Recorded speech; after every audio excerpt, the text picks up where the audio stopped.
ஓடி விளையாடு ஓய்ந்திருக்கலாகாது.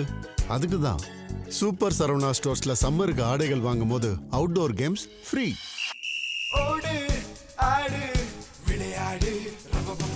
Super Saravana stores summer கோடையை கொண்டாடலாம்.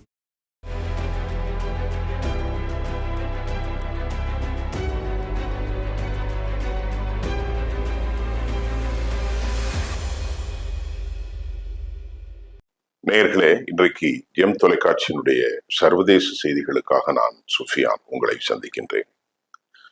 நம்ம தொடர்ந்து ஈரானுடைய விவகாரத்துல பேசிக்கிட்டே தான் இருக்கோம். ஆனா இன்றைக்கு மீண்டும் போர் அப்படிங்கிற செய்தி ஏறக்குறை கன்ஃபார்ம் ஆயிட்டு. இந்த போர் வாழ்வா சாவாங்கிற ஒரு நெறியில ரெண்டு பேருக்குமே வந்துச்சு. அது ரொம்ப முக்கியமான விஷயம் அப்படின்னு பார்க்கலாம். போர் முடிவு கோருது பேச்சுவார்த்தை என்று அமெரிக்கா சொல்லிக் கொண்டிருப்பதை ஈரான்ல ரெண்டு பட்ட தலைவர்கள் தலைமைகள் உருவாகி இருப்பதாக ஒரு செய்தி வந்திருக்கிறது. ஒன்று கடும் போக்குவாதம், இன்னொன்னு மிதவாதம். நல்லா கவனிச்சிடுங்க. இந்த செய்திய அமெரிக்கா பரப்பி விடலாம், ஆனால் ஈரானின் சார்பாக இதெல்லாம் பரப்பப்பட்ட செய்தி, நாங்கள் அனைவரும் ஒரே முடிவுல தான் இருக்கோம் அப்படின்னு சொன்னதாக தகவல் வருது. பக்கர் கலிபாப் மற்றும் சேத் அப்பாஸ் அராகச்சி ரெண்டு பேரும் மிதவாதம் போக்கில் பேச்சுவார்த்தையில் ஈடுபடுவதால் அவர்களை தீவிர கடும் போக்குவாதம் ஐஆர்ஜிசியினுடைய இராணுவ படை எதிர்ப்பதாகவும் கூட தற்போது தகவல்கள் உருவாகி இருக்கிறது. இந்த நிலையில நாம் இங்க முக்கியமாக கவனிக்க வேண்டிய ஒரு விவகாரம் என்னவென்றால், ஈரானுடைய ஐஆர்ஜிசி படைகள் அமெரிக்காவோடு பேசவே கூடாதுங்கிறாங்க. போர் போர் போர். அமெரிக்கா இப்ப இதுல ஒரு உதாரணத்துக்கு, முஜித்தபா கமெனி உயிரோடு இருப்பதை இந்தியாவினுடைய ஈரானுடைய அம்பாசிடர் ஈரானுடைய தூதரகத்திலிருந்து உறுதி செய்யப்பட்டிருக்கிறது. அவர் நல்ல லெவல்ல இருக்கார் அப்படிங்கிறத கிட்டத்தட்ட சர்வதேச செய்தியினோடு உறுதி செய்யப்பட்டிருக்கிறது. அவர் கொல்லப்படவில்லை, அவர் உயிரோடு இருக்கிறார். இப்ப பெரியவராகிய இமாம் கமெனியை கொள்வது, அதே போன்ற அலிலாரிஜானி போன்ற தலைவர்களை, மிதவாத போக்கு கொண்ட கல்வியாளர்களை எல்லாம் கொலை செய்வது இன்றைக்கு அமெரிக்காவுக்கும் இஸ்ரேலுக்கும் பெரும் பாதகமான சூழ்நிலை உருவாகிவிட்டது. இப்ப நம்ம இதை எப்படி பார்க்கிறோம்னா, ஆப்கானிஸ்தான் போர் மாதிரி ஒரு நிலை இப்ப ஈராக் மாதிரி ஒரு நிலை இங்கே உருவாகி இருக்கிறதா என்று எண்ணுவதற்கு நமக்கு ஏராளமான சாத்தியக்கூறுகள் உண்டு. காரணம் என்ன நான் அப்படி சொல்கிறேன் என்று சொன்னால், நீடித்த போருக்கு ஈராக் தயார், ஆனால் ஈரான் தயார், ஆனால் நீடித்த போருக்கு அமெரிக்கா தயாரா, நீடித்த போருக்கு இஸ்ரேல் தயாரா? அங்கதான் சிக்கல் வருது. இப்ப நேற்று நீங்க பாருங்க, ஐஆர்ஜிசியினுடைய தலைமை பொறுப்பில் இருப்பவர்கள் என்ன சொல்லிட்டார்கள்? இனி எந்த காலத்திலும் பேச்சுவார்த்தை கிடையாது.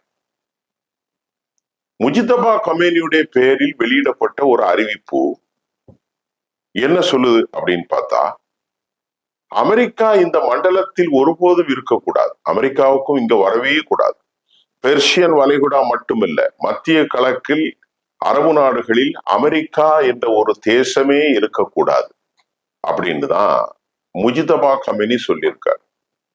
அவருடைய கப்பல்கள் மேல நிக்க கூடாது, அந்த கப்பல்கள் கடலினுடைய அடிப்பகுதிக்கு போயிடணும், அடித்து அவர்களை நாசம் செய்யுங்கள் என்று முஜித்தபா கமெனி அமெரிக்காவுக்கு எதிராக பெரிய சவாலை விட்டிருக்கிறார். அவர்கள் மரணத்தை பற்றியோ இறந்து போறதை பத்தியோ எந்த கவலையும் படவில்லை.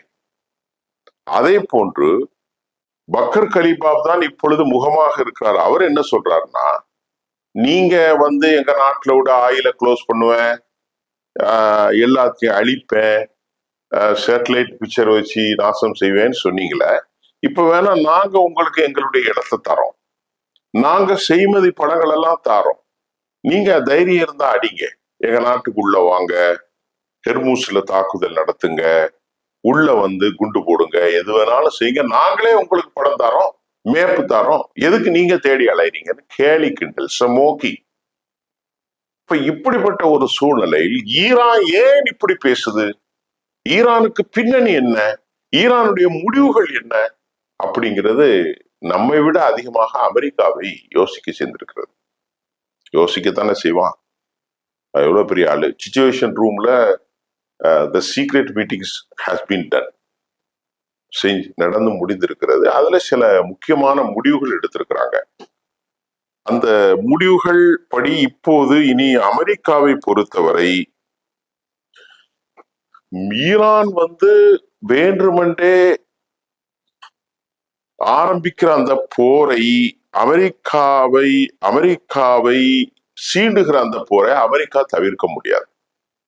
அமெரிக்காவுக்கு தவிர்க்க முடியாத மட்டுமல்ல, அமெரிக்காவுக்கு போர் செய்யவும் முடியாது.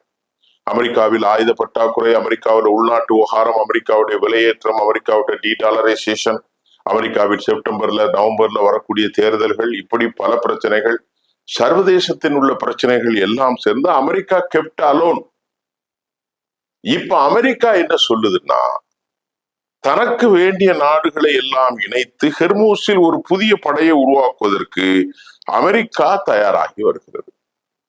எதற்கு? ஈரான் என்ன சொல்லுது? எங்களுடைய எண்ணெய் வயல்கள் அழிக்கப்படும் என்று கூறி நீங்க வந்தீங்க.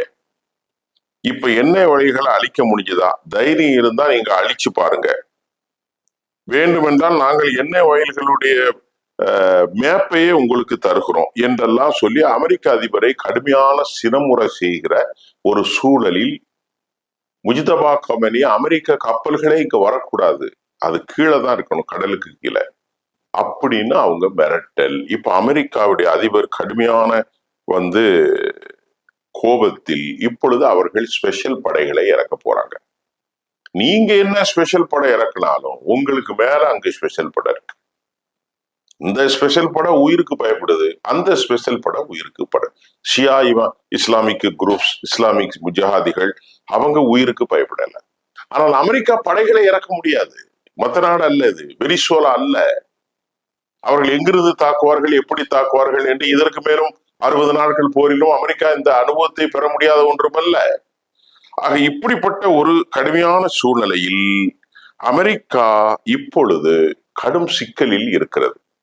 ஜெர்மனுக்கும் அமெரிக்காவுக்கும் இடையிலே மோதல் உருவாயிற்று.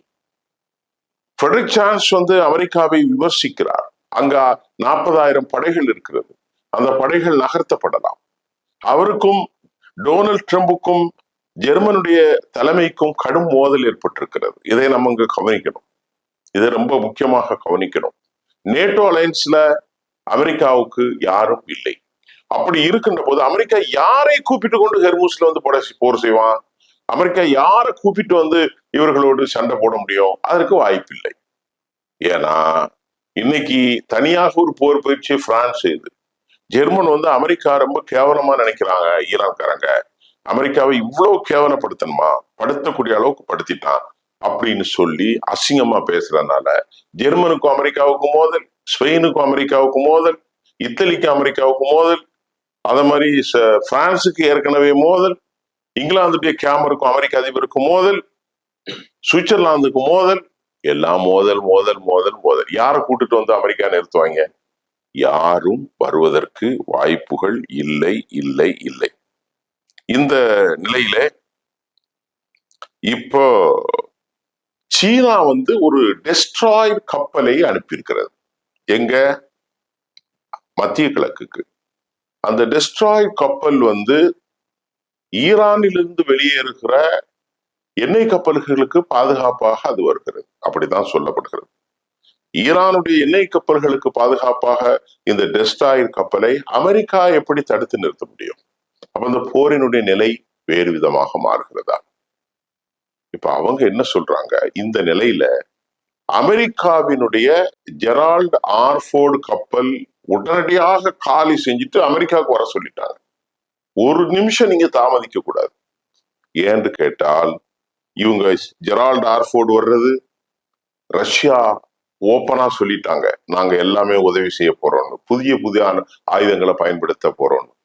அதனால ஜெரால்ட் ஆர்ஃபோர்டு அழிக்கப்பட்டு விட்டால், தாக்கப்பட்டு விட்டால், சேதாரம் ஏற்பட்டு விட்டால் அதை விட கேவலம் எதுவுமே இல்லை. அப்படிங்கிறனால பர்ஷியன் வளைகுடாவை நோக்கி நிறுத்தப்பட்டிருந்த இந்த கப்பல் அமெரிக்காவுக்கு உடனடியாக திருப்பப்பட்டு விட்டது. அச்சத்தால் வேகமாக விரைகிறது. அப்ப இப்படி ஓடி போறவங்க எப்படி ஈரானை ஜெயிக்க முடியும்? ஈரானை எப்படி ஜெயிப்பீங்க? USS Abraham Lincoln, USS Gerald R Ford, USS Tripoli, இந்த 3 கப்பல் தான் படம் காட்டினது. யுஎஸ்எஸ் புஷ், இது எல்லாமே திருப்பப்பட்டது. எதுவுமே இல்ல. ஓமன்ல ஒண்ணு நிக்குது, ஜித்தா பக்கத்துல ஒண்ணு நிக்குது, இந்த பக்கத்துல நின்றது ஒன்னா அமெரிக்காவுக்கு கொண்டு போயிட்டீங்க. அப்ப நீங்க எப்படி போரிடுவீங்க? இந்த கேள்விகளுக்கான பதில் இல்லை. இப்ப அமெரிக்காவினுடைய இந்த ஆலோசனையில் போரும் செய்ய முடியாது, படைகளும் இறங்க முடியாது, ஆயுதங்களும் இல்லை, நாட்டில் இருக்கக்கூடிய உள்நாட்டு பிரச்சனைகளும் இருக்கிறது. கடுமையாக சிக்கப்பட்டு கொண்டிருக்கிற அமெரிக்கா வேறு விதமான 5 மடங்கு ஒளியை விட வேகமாக பயணிக்கக்கூடிய பிளாக் ஹாக்ஸா ஏதோ ஒரு புதுசான ஒரு ஏவுகணைகளை அவர்கள் கண்டுபிடித்திருக்கிறார்கள். இதை பயன்படுத்த போவதாகவும் ஒரு செய்தி வந்திருக்கிறது. இது போன்ற ஏவுகணைகளை நீங்கள் பயன்படுத்தினால் இது ரெடாருக்கு சவால் விடும். இந்த பிளாக் இது மிசைல்ஸ், அதனால அதை கண்டுபிடிக்க முடியாது. 5 மடங்கு ஒளியுடைய வேகம். இதை முதல்ல பயன்படுத்த போறதாக சொன்னப்பட்ட போது அதற்கு கடும் எதிர்ப்பை ரஷ்யா தெரிவிச்சிருக்கிறது. இப்போ அமெரிக்காவுடைய முதல் முயற்சி, இதற்கு முன்பு ரஷ்யாவும் சீனாவும் ஹைப்பர்சோனிக் ஏவுகணைகளை தொழில்நுட்பத்தை பயன்படுத்தப்பட்டு இருந்தாலும் அமெரிக்கா ஒரு நேரடி போரில் இதை பயன்படுத்துவது இதுவே முதல் முறை அப்படின்னு சொல்றாங்க. அப்ப என்ன நடக்க போகுது? இன்னும் போர் எஸ்கலேஷன். ஏன்னா அமெரிக்காவோட பேசவே கூடாதுன்றாங்க முஜித்தபா கமேனி. அமெரிக்காவை இந்த அளவிற்கு கேவலப்படுத்தியது யாரும் இல்ல. ஒபேக் கூட்டமையிலிருந்து ஏற்கனவே பழைய செய்தி, 3 நாளைக்கு முன்னால் வந்த செய்தி, யுனைடெட் அரபு எமிரேட்ஸ் வெளியேறிட்டு இப்போ எவ்வளவு நாளைக்கு இவர்கள் தாமதிக்க போகிறார்கள்? ஏற்கனவே வேற லைன்கள்ல கப்பல்கள்ல போய்கிட்டு தான் இருக்கு. ட்ரெயின்கள்ல போறதுக்கு அதிக அளவு கொண்டு போய் சேர்க்க முடியாது. அந்த வசதி ஈரானில் இல்லை. இப்போது ஈரானிலிருந்து வரும் தகவல்கள், நாங்கள் அனைவரும் ஒருமித்து தான் இருக்கிறோம். ஏன்னா மசூத் பெசஸ்கியானுடைய ஸ்டேட்மெண்ட் அப்படித்தான் இருக்கு. Masoud Pezeshkian, Bagher Ghalibaf, Seyed Abbas Araghchi இவர்கள் ஒரு அடிப்படை, கடும் போக்குவாதிகளான ஐஆர்ஜிசி வேற ஒரு அடிப்படை. இவங்க 100 பேர் இறந்துட்டு அவங்கள்ட்ட 100 கோடி இருக்கலாம், 10 கோடி பேர் இருக்கான். அதுல பெரிய பெரிய ஆட்கள் வர்றாங்க. ஈரானுடைய தரப்புல இளம் விஞ்ஞானிகள் ஏராளமான பேர் வந்து கொண்டே இருக்கிறார்கள் என்ற தகவலும் நமக்கு கிடைத்திருக்கிறது. ஆகவே இன்றைக்கு மிக முக்கியமான செய்தி, அமெரிக்க கப்பல் தப்பி ஓட்டம். ஈரானுடைய தாக்குதலுக்கு அச்சப்பட்டு அமெரிக்க கப்பல் தப்பி ஓட்டம். அமெரிக்க கப்பல் ஏன் தப்பி ஓடுகிறது என்று சொன்னால், ரஷ்யாவோடு அவர்கள் சந்தித்து பேசிய பிறகு டெஸ்ட்ராய்டு கப்பல் தனது பாதுகாப்புக்காக ஈரானுக்கு வருகிற போது, இதன் மூலமாக ஈரான் ஏற்கனவே வைத்திருக்கக்கூடிய ஆன்டிஷிப் மிசைல்கள் இதையெல்லாம் அமெரிக்காவுடைய ஜெரால்ட் ஆர்ஃபோர்டு தாக்கப்பட்டு அழிக்கப்பட்டால், அல்லது கடலில் மூழ்கிவிட்டால், அல்லது ஏதாவது விதத்தில் பெரும் சேதாரங்களை அவர்கள் சந்தித்து விட்டால் உலகளவிலே தாங்கள் தலைகுனிவை ஏற்படுத்தும் என்ற அச்சத்தின் காரணமாக அமெரிக்கா தப்பி ஓடுகிறது. அமெரிக்காவுடைய படைகள் ஹேஸ் கான். அமெரிக்காவுடைய சிச்சுவேஷன் ரூம்ல இப்பொழுது பேச்சுவார்த்தை நடக்கின்றது. என்ன தாக்கலாம், எப்படி தாக்கலாம்? ஆயுதங்கள் இல்லை, படைபலங்கள் சிக்கல் இருக்கிறது, இடர்கள் இருக்கிறது. இனி அவர்கள் நேற்றைக்கே சொன்ன கேபிள்கள், அண்டர் கிரவுண்ட் கடலுக்கு அடியில் இருக்கக்கூடிய கேபிள்களை தாக்கப்படும் அபாயம் இருக்கிறது. கேபிள்கள் தாக்கப்பட்டால் ஒட்டுமொத்த உலகமே மாறிவிடும். அமேசான் கம்பெனிகள், குவைத், துபாய், சவுதி அரேபியா, எல்லா நாடுகளும் அடிக்கப்பட்டுவிடும். அமேசான் கம்பெனி, என்பிசி, அது மட்டும் இல்லாம மைக்ரோ சாப்ட்வேர், இன்டர்நேஷனல் கம்ப்ளீட்டா கொலாப்ஸ் ஆகும். இனி ஒரு போர் நடந்தால் இதையெல்லாம் அமெரிக்கா என்ன செய்யறது? அமெரிக்கா பேச்சுவார்த்தையில விட்டு போகணும். ஹெர்மூஸை பிளாக் எடுத்துடணும். மற்ற விஷயத்துல கொஞ்சம் சமாதானமா போயிட்டா உலகத்துக்கு இருக்கும். இப்போ ஈரானை பொறுத்தவரை இனி அமெரிக்காட பேச்சுவார்த்தை கிடையாதுன்னு முஜித்தபா கமேனி அறிவிச்சிட்டார். இதுதான் இன்னைக்கு உள்ள நிலைமை. இப்ப பெரும் பெரும் பெரும் பிரளயம் இருக்கிற, எந்த நேரத்துல போர் வெடிக்கும்னு சொல்ல முடியாது.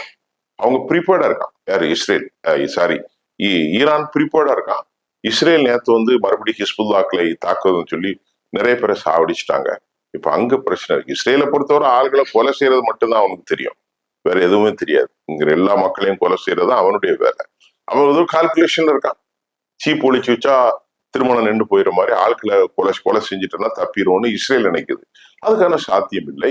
இப்ப மத்திய கிழக்குல எந்த நேரமும் போர் வெடிக்கலாம். $120 ஆயிட்டு இன்னைக்கு பெட்ரோல். இன்னும் பயங்கரமா ஏறும்போது இதை எப்படி சமாளிக்க போகிறார்கள்? நம்ம அடுத்த செய்தியில தொடர்ந்து பார்ப்போம். நன்றி.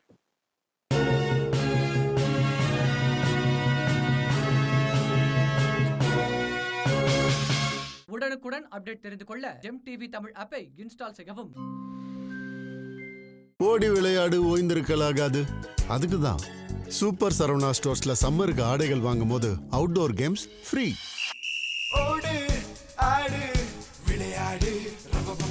சூப்பர் சரவணா ஸ்டோர்ஸ் சம்மர் கோடையை கொண்டாடலாம்.